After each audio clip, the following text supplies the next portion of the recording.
두 번째는 컨텐츠 딜트입니다. 이러한 컨텐츠들이 세상에는 수없이 많기 때문에 그런 수많은 컨텐츠 중에 내 컨텐츠가 선택되고 내 컨텐츠가 읽혀야 될 그런 명확한 이유를 만들어내는 것이 바로 컨텐츠 딜트라고 이야기를 할 수 있을 것 같습니다. 결국 고객들이 뭐 하루에 스마트폰이라는 걸 이용해서 컨텐츠를 소비할 수 있는 시간이 정해져 있는 것들이고 또 유사한 컨텐츠도 수없이 많은 속에서 내 컨텐츠가 소비될 수 있는 그리고 내가 타겟을 하는 고객들에게 도달할 수 있는 방법이 무엇인가라고 할 때 사실 이런 기업들이 알고 찍어내는 똑같은 컨텐츠를 만들어내라 쓴다. 이걸 한마디로 여기서는 그야말로 별로인 컨텐츠들을 만들어내서는 그런 것들이 가능하지 않다라는 것들을 이야기를 하고 있습니다. 그래서 누구도 해결하지 못할 영역을 찾아내고 가치 있는 정보로 해당 분야에 개척해야 된다는 것들이고 이게 바로 우리는 컨텐츠 딜트라고 이야기를 한다라고 이야기하고 있습니다. 그래서 온갖 가지 이런 어떤 잡음들을 뚫고 효과를 볼 수 있는 가능성 영역을 찾아내는 것들 그러한 활동들을 컨텐츠 딜트라고 이야기를 하고 있습니다. 그 하늘 사례로 든 예인데요. 그래서 자신의 전문적인 분야 그 다음에 오디언스의 욕망을 결합해서 거기에 자신만의 컨텐츠 딜트는 현실에서 보기 힘든 디저트를 만들기라는 영역으로 하나의 특화시킨 것들이고 얘가 하나에 1.5kg 되는 초코바 모양의 케이크 또 팝누스 그림 같은 케이크를 만드는 것들을 이런 컨텐츠 딜트로 설정을 한 거고요.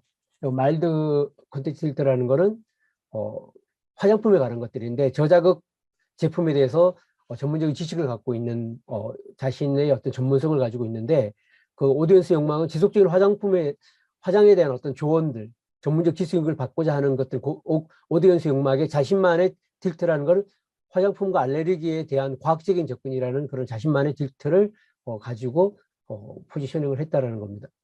그래서 오염되지 않는 깨끗함, 즉 과학적 관점에서 초점을 맞춰서 화장품 알레르기를 다루는 지금까지 어떤 사람도 차별화되는 그런 전문성들을 가지고 컨텐츠 딜트를 형성했다라는 하나의 예를 보여주고 있습니다.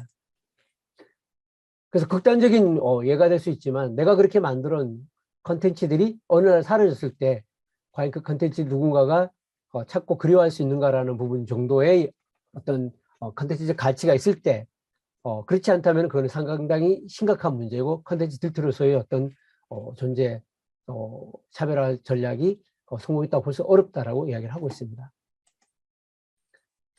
이건 아마존 이제 컨텐츠 딜트 찾아내는 방법을 통해서 이제 여러 가지 사례가 나오는데 그 중에 하나가 이제 아마존 보도자료 활용법을 이용하는 것들이고요. 이건 참고로 한번 위에 보시면 될 것 같고요. 또 구글 트렌드를 활용해 가지고 이제 컨텐츠 딜트를 어떻게 찾아낼까라는 어떤 활용하는 방법들에 대해서 다양한 방법을 이제 제안을 하고 있는 예시를 들고 있는 것 중에 하나들입니다. 구글 트렌드를 이용하고 우리가 키워드를 찾을 때 대표 키워드가 있고 서로 이제 고객들이 그 대표 키워드 관련되어 있는 세부 키워드 또는 연관 키워드가 있듯이 연관 키워드를 통해서 지금까지 고객들이 우리가 일반적으로 컨텐츠 제작자나 아니면 제조사들이나 아니면 공급자들이 생각하지 못하는 고객만의 어떤 그런 필요로 하는 연관 검색을 통해서 파보면 금맥을 발견할 수 있다 이런 부분들이고요. 그다음에 고객들에게 새로운 질문을 던지는 것들, 잠재 고객의 묻기 이런 걸 통해서 그런 콘텐츠 딜트가 해당될 수 있는 영역들을 찾아내는 것에 대한 여러 가지 사례들을 이야기를 하고 있습니다. 그래서 콘텐츠 딜트를 찾아내는 청음초소라는 그런 하나의 어떤 요소로서 이제 결국 고객들의 요구, 고객들의 미충족된 욕구나 아니면 그들의 욕망들에 대한 거를 찾아내기 위한 다양한 방법들 중에 몇 가지 요소로 이야기하고 있는 게 무엇보다 일단 1:1 대화, 키워드 검색, 웹사이트 분석, 소셜미디어 경험, 여론조사 같은 다양한 방식을 통해서 고객의 어떤 고충이나 결핍이나 아니면 그들의 욕망에 대해서 귀를 기울이고 거기로부터 출발해서 컨텐츠 딜트를 찾아내는 것에 대한 하나의 방법들에 대해서 예시를 들고 있습니다. 그래서 컨텐츠 딜트도 마찬가지로 미션을 만들어서 시스팟이나 컨텐츠 딜트를 가지고 컨텐츠 미션을 만들어 보는 부분을 이야기를 하고 있고요. 그래서 거기에서 계속 이야기하는 부분들이 결국 오디언스는 누구인지 그들이 무엇을 전달할 것인지 오디언스가 얻는 이익이 뭔지 이런 거에 대한 것들을 정리하고 규정하는 거에 대한 중요성들을 이야기를 하고 있습니다.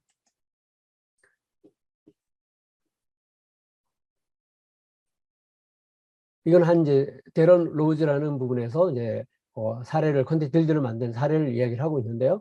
뭐 핵심 타겟 오디언스인 디지털 카메라를 가지고 있는 사람들이고 오디언스에 전달할 내용은 간단한 디지털 카메라를 이용해서 사진 촬영하는 팁을 이야기를 하고 있는데 오디언스가 얻는 이익은 뭐냐면 자신의 카메라를 최대한 활용할 수 있는 방법이라 그래서 처음에 이제 초급자를 대상으로 해가지고 초급자들이 알아보기 쉽고 또 활용할 수 있도록 하는 걸로 출발을 해서 지속적으로 어떤 그런 성공적인 어떤 컨텐츠를 통해서 컨텐츠 비즈니스 성공적으로 진입한 그런 사례를 하나를 예를 들고 있는 겁니다.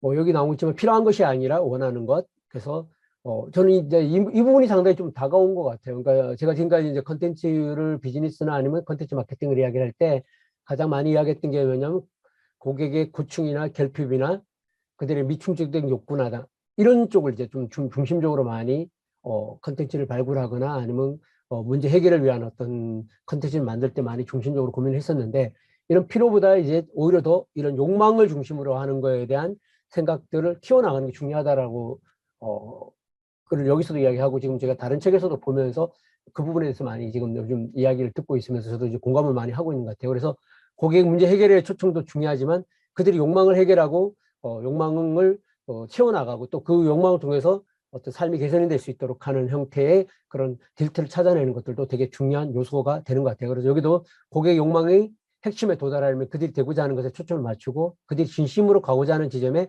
도달하도록 도와줘야 된다라는 부분에서 이런 컨텐츠 틸트의 하나의 차별의 전략들 또 그다음에 컨셉들이 될 수 있는 요소라고 생각을 합니다.